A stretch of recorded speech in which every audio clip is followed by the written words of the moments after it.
Bismillahirrohmanirrohim. Muhtaram azizlar, ushbu Muharram oyini Alloh taolo bizga o'zi muborak aylasin deb Allohdan so'rab qolaman.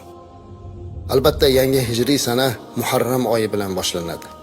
Muharram oyi esa fazilatli oylardan hisoblanadi. Muharram so'zi lug'atda hurmatlangan, ya'ni harom qilingan, ulug'langan degan ma'nolarni anglatadi. Dar haqiqat Muharram oyi hurmatli oy. Bu oyda urush qilishlik taqiqlanganligi uchun Muharram deyiladi. Ya'ni urush harom qilingan oy hisoblanadi. Muharram oyi Alloh taolo urushni harom qilgan 4 oydan biri. Demak, bu haqiqatda ham hurmatga loyiq. Bundan ortiq hurmat yo'q. Urush harom qilingan. Bu oyda hech qaysi musulmon biror bir musulmonga urush qilishi mumkin emas edi. Bu esa islom dinimizni avvalidan urushga, qon to'kishlikka qarshi ekanligini bir ko'rinishidir. Undan tashqari Muharram oyini Shahrulloh, Allohning oyi deb nomlandi. Bu esa yanada bu oyni ulug' ekanligini ko'rsatadi. Muharram oyi Ramazon oyidan keyingi martabada turadi. Bu oyda eng ulug' kunlardan biri ushbu oyning Oshiro kuni, ya'ni 10-kuni bor. Bu oyning hurmati, bu oyning ulug'ligini hadislardan o'rganishimiz mumkin. Payg'ambarimiz alayhisolatu vasallamdan quyidagi hadislar rivoyat qilinadi. An Abi Hurayra radhiyallohu anhu anin nabiy sallallohu alayhi vasallam qol: Afdalus siyami ba'da Ramazon shahrullohil muharram va afdalus salati ba'da al-farida salatul layl. Ravahul khamsa illa al-Bukhari. Abu Hurayra radhiyallohu anhudan rivoyat qilingan ushbu hadisda Payg'ambarimiz sallallohu alayhi vasallam marhamat qilib aytayaptilarki, Ramazondan keyingi eng afzal ro'za Allohning Muharram oyidagi ro'zadir.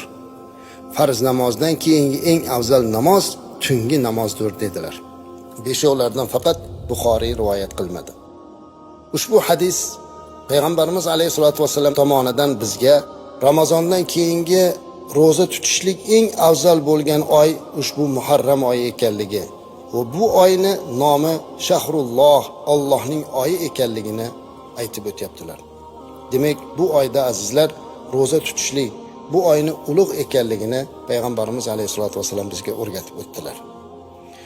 Ali radhiyallohu anhudan rivoyat qilingan yana bir hadisda aytadilarki, jaa rajulun fasa'ala an-nabiy sallallohu alayhi vasallam ay shahrin ta'muruni an asuma ba'da Ramazon.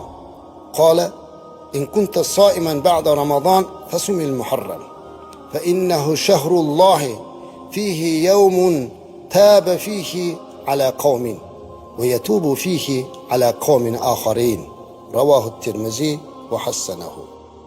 Ali radhiyallohu anhu rivoyat qilgan ushbu hadisda aytayaptilarki, bir kishi Payg'ambarimiz alayhisalomning oldilariga kelib, Ramazondan keyin qaysi oy ro'zasini tutishimni menga buyuriysiz deb so'radilar. Shunda Payg'ambarimiz alayhisalom u kishiga qarab, agar Ramazondan keyin ro'za tutuvchi bo'lsang, Muharramni tut, ya'ni Muharram oyini tut. Chunki u Allohning oyidir. Unda Alloh bir qavmni tavbasini qabul qilgandir va boshqa qavmlarning ham tavbasini qabul qiladi dedilar. Ushbu hadis bizga ta'lim berib turibdiki, azizlar, mana bu oyda demak Ramazondan keyingi ro'za tutishlikka afzal ekanligini ko'rsatyapti. Chunki bu oyda bir qavmning duosini qabul qildi, ya'ni Bani Isroilning duosini qabul qildi. O'sha qavmning duolarini qabul qilganligi to'g'risida boshqa hadislarda ham yana rivoyatlar keladi. Demak, boshqalarning ham tavbasini qabul qiladigan oydir. Bu oyda albatta ko'proq tavba qilishimiz, ko'proq ibodat qilishligimiz lozim bo'ladi.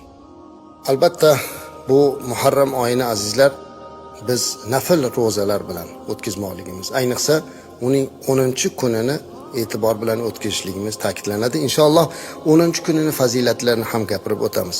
Ammo bu Muharram oyida ro'zalari nafil ekanligi, ixtiyoriy ekanligini ham unutmagan holda, kim ixtiyori bilan tutar bo'lsa, inshaalloh bunga katta savoblar, ajrlar, mukofotlar va'da qilingan.